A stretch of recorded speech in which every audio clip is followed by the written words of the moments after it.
really difficult situation because we used to have at least 3 or 4 hour long classes, and because the classes are now in 2 hours, 2-hour lectures, we have a screening day and a lecture day, right?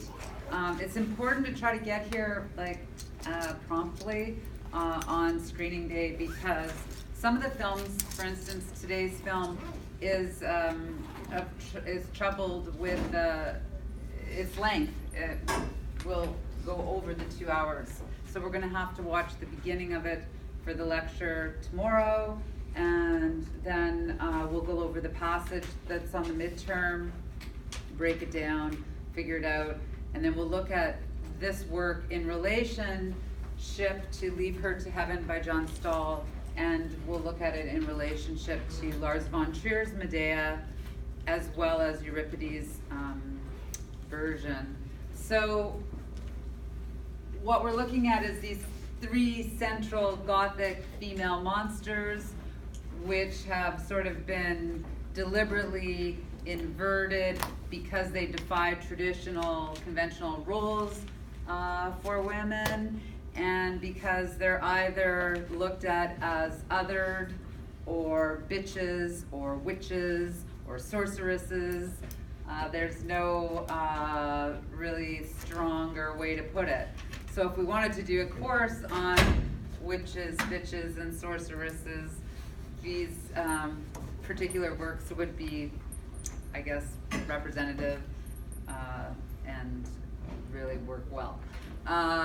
You know Halloween's coming up, so it's kind of an interesting segue into the Gothic romances that we're looking at, where we have fairly virulent male characters who seek revenge, and lots of really beautiful shots, of course, on the moors and all that stuff that will again relate back to the use of landscape and setting in place as a kind of space that mirrors our inner sort of soul workings out. That's about all I really want to say today, because we'll have a formal lecture tomorrow. But David Fincher is directing this film version written by Gillian Flynn. There's actually an excellent article, of all places, in Rolling Stone magazine, an interview where Flynn discusses as a woman why she writes women in these ways that she does in Gone Girl. And certainly the women characters, there's very few you're going to sympathize or empathize with. Mostly they all sort of have they occupy different positions or spaces within the larger social world. And probably one of the biggest figures in this film is social media.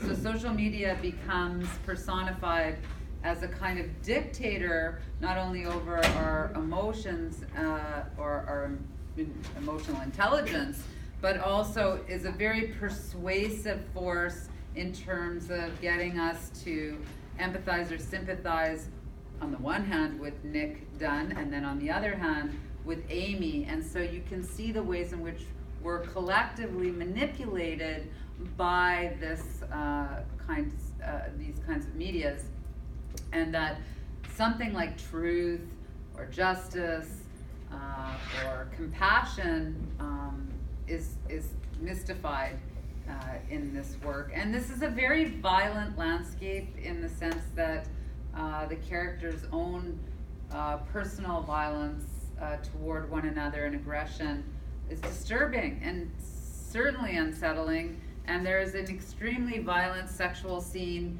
that it causes me quite a bit of anxiety in terms of trying to unpack what Flynn's purpose, because gratuitous violence often doesn't really work for me in maybe B horror films. It has its place because in the philosophy of horror, we like to be titillated.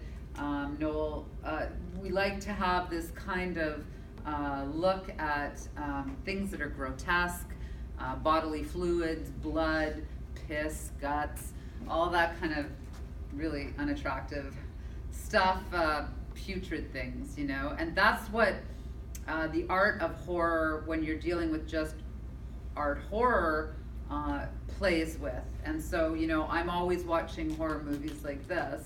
I don't know why bother, because I'm still watching them, but for some reason I feel better just looking through the slits of my eyes as opposed to having my, you know, whole thing, face visible. So there's a physiological response to horror, and that physiological response is often the ways in which the director suture you or direct your sympathies or antipathies or what have you. So when you're watching this, pay close attention to the characters that you seem to feel the most pity for, or pay attention to the things that shock you the most. Make note of those things, because when you're summarizing and responding or comparing those responses to other characters that you've met, why you feel that way becomes sort of integral or important into understanding some of the larger questions that these works are evoking